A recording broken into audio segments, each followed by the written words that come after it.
2024 के चुनाव को लेकर आम आदमी पार्टी और कांग्रेस के बीच लोकसभा सीटों के तालमेल को लेकर पहली बैठक में नहीं बनी बात।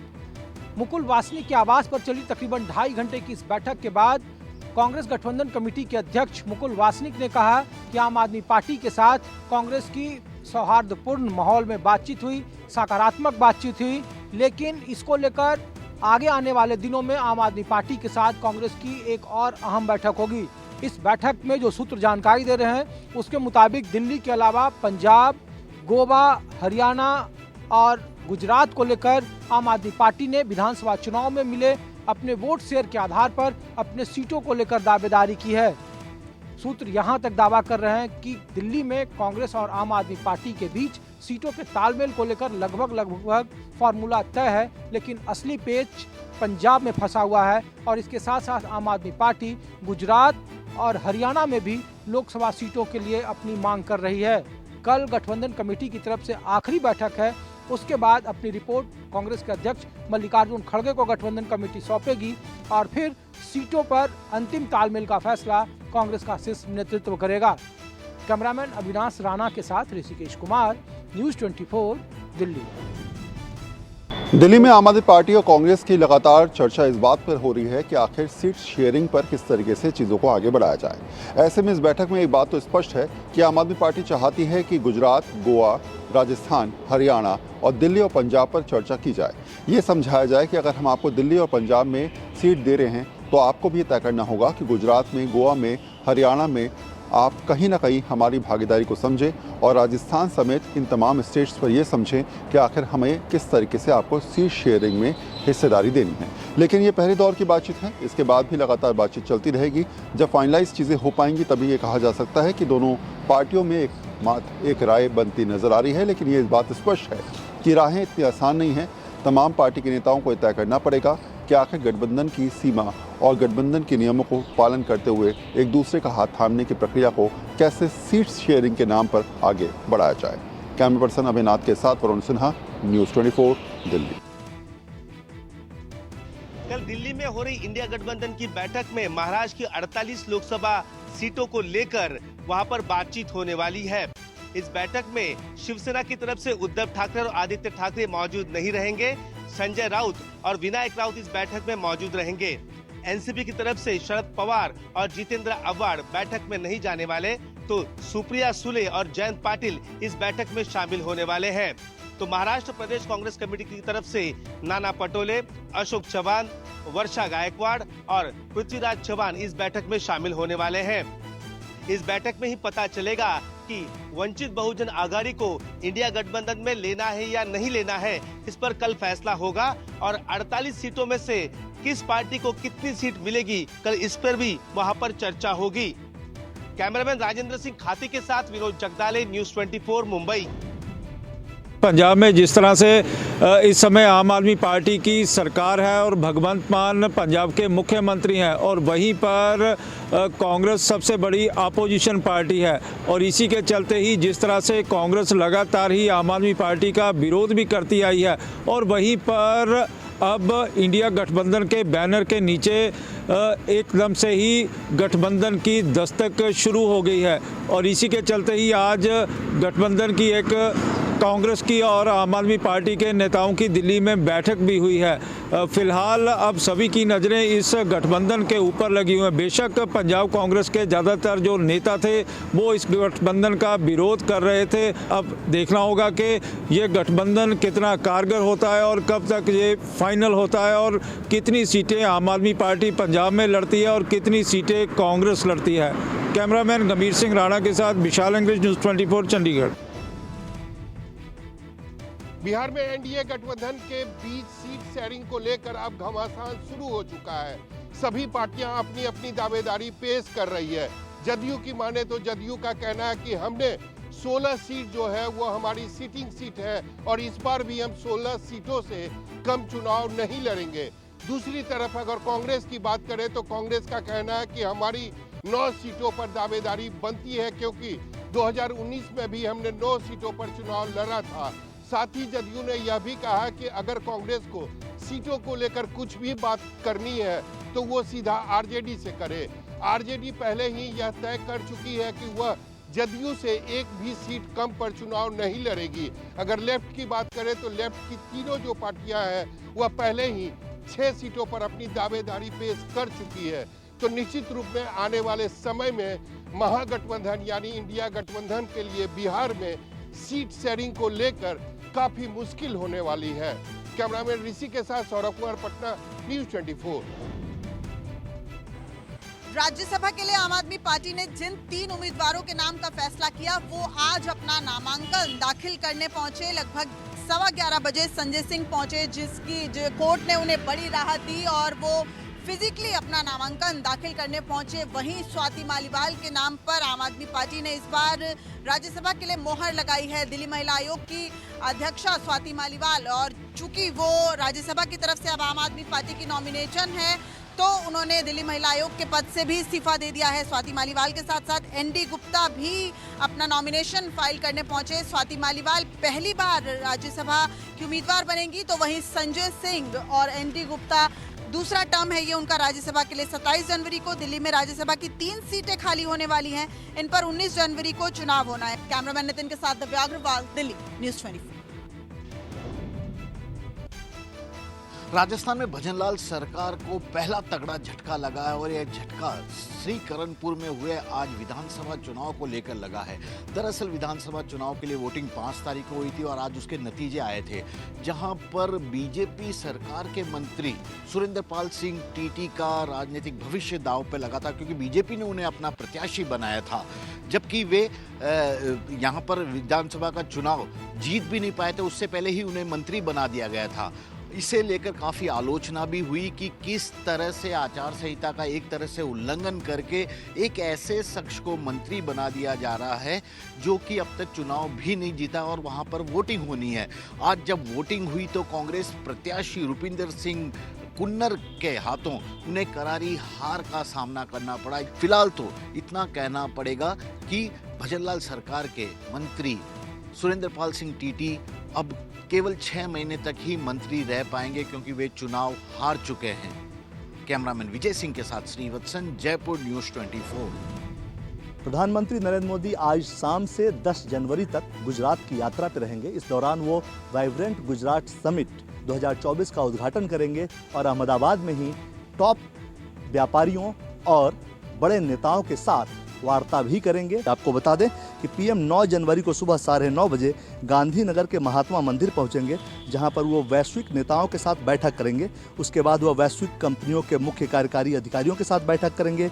दोपहर लगभग 3 बजे वे vibrant Gujarat global trade show का उद्घाटन करेंगे। प्रधानमंत्री मोदी का यह दौरा राजनीतिक तौर पे भी काफ़ी महत्वपूर्ण है, क्योंकि आगे लोकसभा चुनाव है और अपने इस दौरे के दौरान ही प्रधानमंत्री मोदी गुजरात के मुख्यमंत्री समेत सभी मंत्रियों और टॉप लीडर्स यानी कि पार्टी संगठन के वरिष्ठ नेताओं के साथ बैठक भी करेंगे।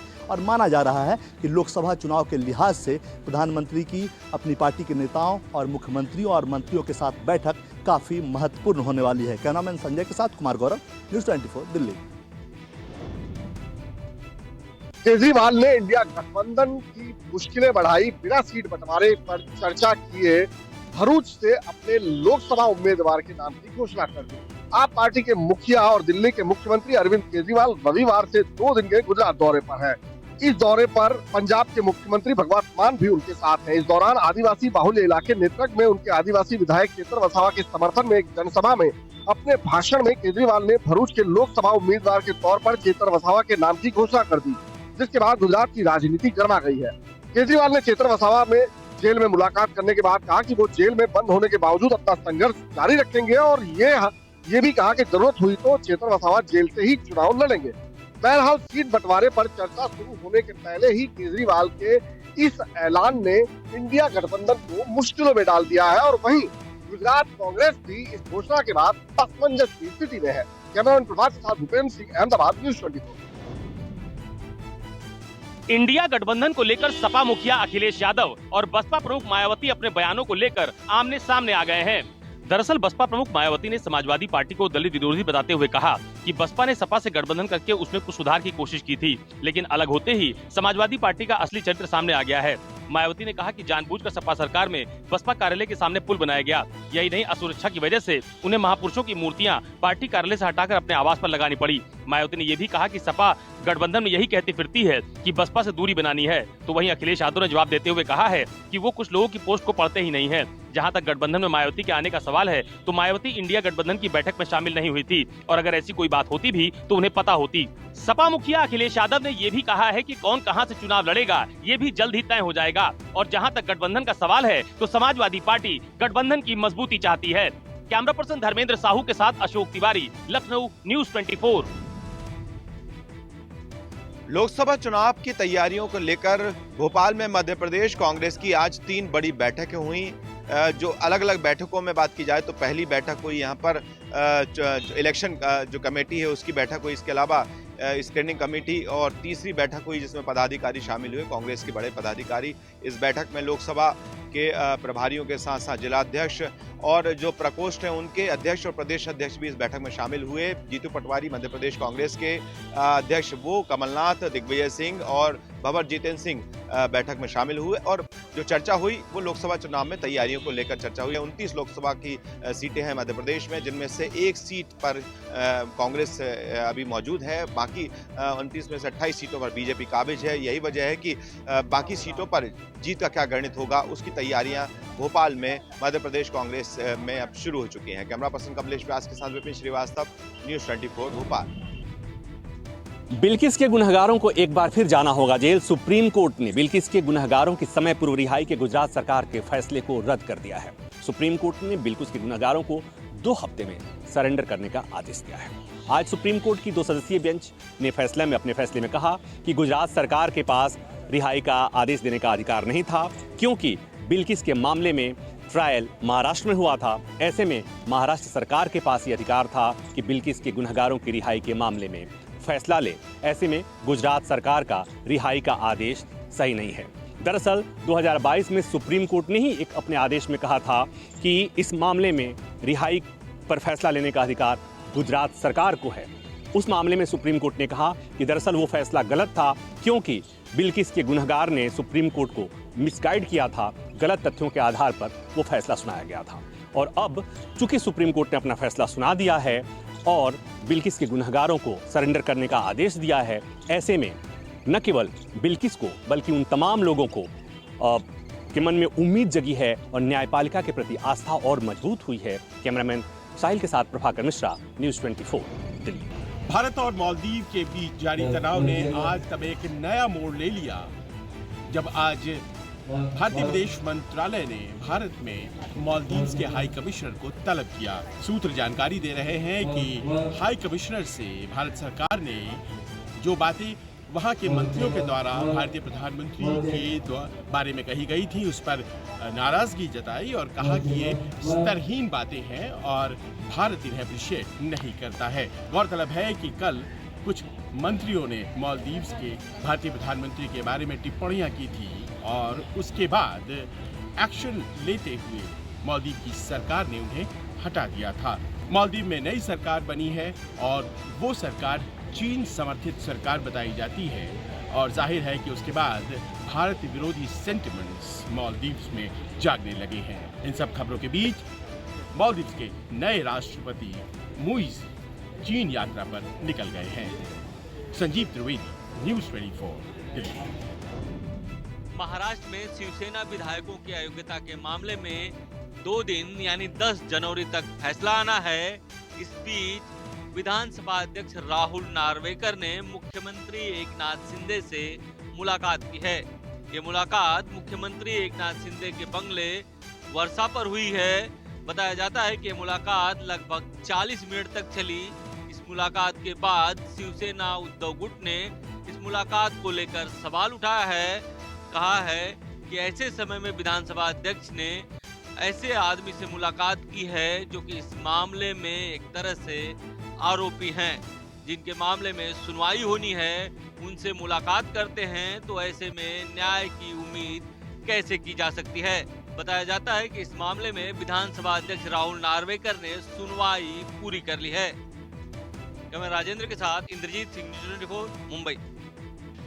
22 सालों के बाद भारत के रक्षा मंत्री राजनाथ सिंह ब्रिटेन के दौरे पर जा रहे हैं। जी हां, आपको बता दें कि रक्षा मंत्री राजनाथ सिंह सोमवार से ब्रिटेन की 3 दिवसीय यात्रा पर होंगे। उनकी इस यात्रा को रक्षा और सुरक्षा के क्षेत्र में भारत और ब्रिटेन के बीच द्विपक्षीय साझेदारी के लिए काफी महत्वपूर्ण माना जा रहा है। इस दौरान राजनाथ ब्रिटेन के रक्षा मंत्री ग्रांट शॉप के साथ विभिन्न मुद्दों पर व्यापक बातचीत करेंगे। इसके अलावा वो औपचारिक गार्ड ऑफ ऑनर का निरीक्षण करेंगे।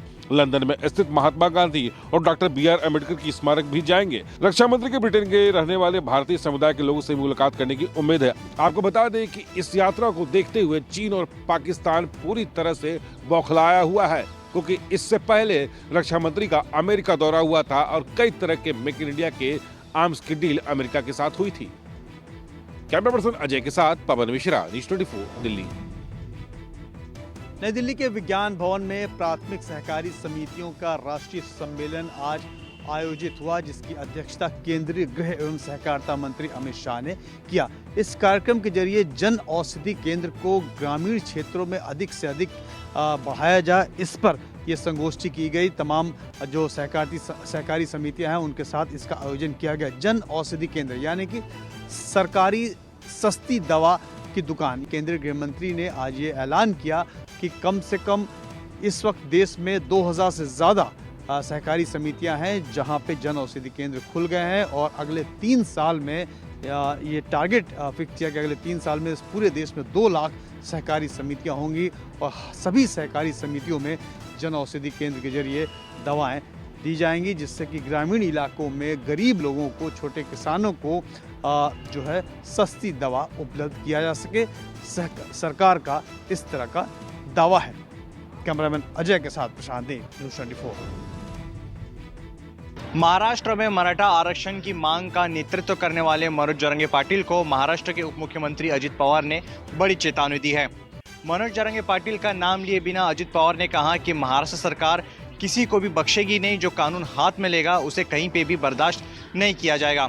बता दें कि मराठाओं को कुणबी यानी कि ओबीसी का दर्जा देने की मांग को लेकर मनोज जरंगे पाटिल 20 जनवरी से मुंबई की सड़कों पर उतरने की बात कर चुके हैं। अजित पवार ने कहा कि अभी कुछ लोग अतिवादी बातें कर रहे हैं। देश के सामने, प्रदेश के सामने क्या समस्या है, इस पे विचार किए बिना वर्तमान में बिना सोचे समझे कुछ लोग बातें कर रहे हैं, और जो लोग संविधान को हाथ में लेगा, कानून तोड़ेगा, उसे सरकार कतई बर्दाश्त नहीं करेगी। अजित दादा की चेतावनी मिलते ही मनोज जरंगे पाटिल ने भी करारा जवाब दिया। जरंगे पाटिल ने कहा कि Ajit Dada accidental deputy CM हैं। मेरे द्वारा किए गए आरक्षण की मांग को अच्छा प्रतिक्रिया मिल रही है, मेरे दौरे को अच्छी प्रतिक्रिया मिल रही है। हम आरक्षण लेकर ही मुंबई से वापस आएंगे। कैमरा पर्सन अचल सिंह के साथ अंकुश जायसवाल, न्यूज़ 24, मुंबई। राजस्थान में गरीबों को अब महज 8 रुपए में मिलने वाले भोजन को लेकर अब तो एक बार फिर से राजनीति शुरू हो गई है। दरअसल वसुंधरा राजे सरकार की ओर से इस योजना की शुरुआत की गई थी, जिसमें 7 रुपए में खाना दिया जा रहा था। उसके बाद राजस्थान में अशोक गहलोत सरकार बनी, उसने 8 रुपए में यह खाना कर दिया। वसुंधरा राजे के वक्त में इस योजना का नाम अन्नपूर्णा भोजन रखा गया था और अशोक गहलोत ने उसे इंदिरा रसोई का नाम दे दिया और उसमें खाने की गुणवत्ता में भी सुधार का दावा किया था।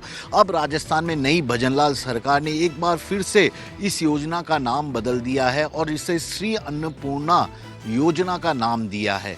हालांकि आम जनता के लिए सबसे बड़ी परेशानी की बात तो यह है कि पहले जहां हर रोज 400 थाली हर सेंटर पर लोगों को खिलाई जाती थी एकदम सस्ते दामों पर दोपहर को और शाम को, अब उसकी संख्या घटाकर महज 100 थाली कर दी गई है। यानी कि सुबह 100 थाली और शाम को 100 थालियां खिलाई जाएगी 7 रुपए में। कैमरामैन विजय सिंह के साथ श्रीवत्सन, जयपुर, न्यूज़ 24।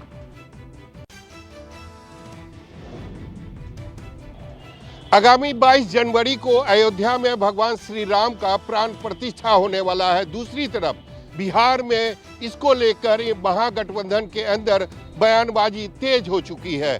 सबसे पहले आरजेडी के विधायक फतेह बहादुर सिंह ने कहा था कि जो मंदिर है वह हमें अंधकार के तरफ लेकर जाता है और जो स्कूल है वह हमें प्रकाश के तरफ लेकर जाता है।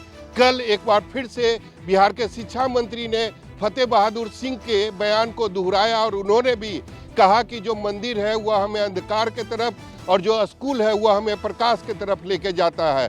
दूसरी तरफ एक आरजेडी के विधायक है अजय यादव, उन्होंने तो यहाँ तक कह दिया कि मुझे लगता है कि अयोध्या में 22 जनवरी को लाखों की भीड़ आएगी और कहीं ऐसा ना हो कि बीजेपी उसमें कुछ अनहोनी करे।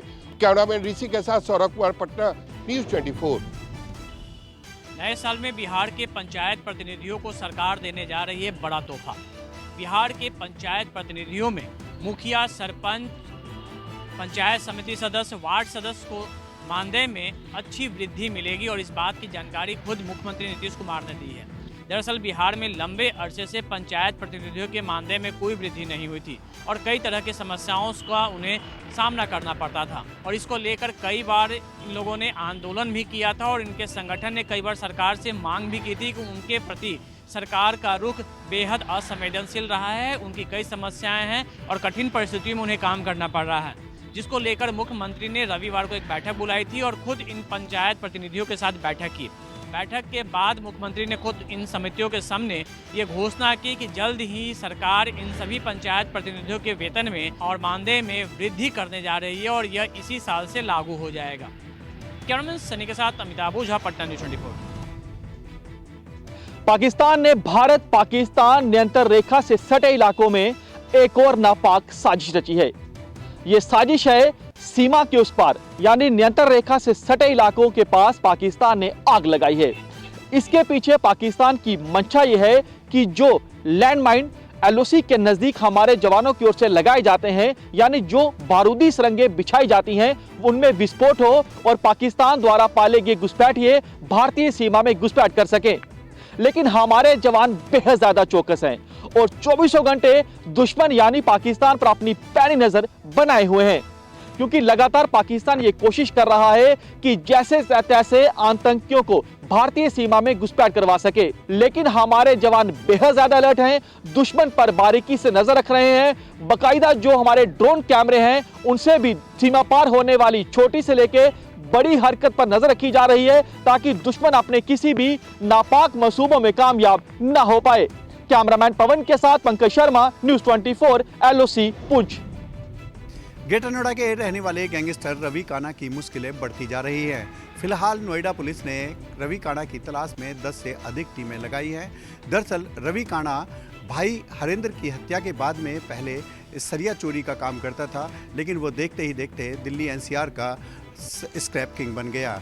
फिलहाल रवि काना पर 1 दर्जन से अधिक मुकदमे दर्ज हैं, जिसमें गैंग रेप और गैंगस्टर जैसे संगीन मुकदमे भी दर्ज हैं। फिलहाल नोएडा पुलिस को रवि काना की बड़ी शिद्दत से तलाश है, लेकिन रवि काना अभी भी पुलिस की गिरफ्त से बाहर है। रवि काना और उसकी साथी काजल झा की प्रॉपर्टी करीब 200 करोड़ रुपए की संपत्ति नोएडा पुलिस ने अटैच कर दी है। ये काला कारोबार दादरी से लेकर दुबई तक जुड़ा हुआ है। कैमरा पर्सन दीपक दुबे के साथ में मोहम्मद यूसुफ, नोएडा, न्यूज़ 24। गंगा सागर की तैयारियां पूरी हो चुकी है। गंगा सागर मेला 8 जनवरी से 17 जनवरी तक चलेगा। करीबन 40 लाख से ज्यादा भीड़ की जुटने की उम्मीद है और देखें किस तरह से गंगा सागर की जो तैयारियां हैं पूरी हो चुकी है। नागा साधु हैं और जो श्रद्धालु हैं दूर से पहुंच रहे हैं।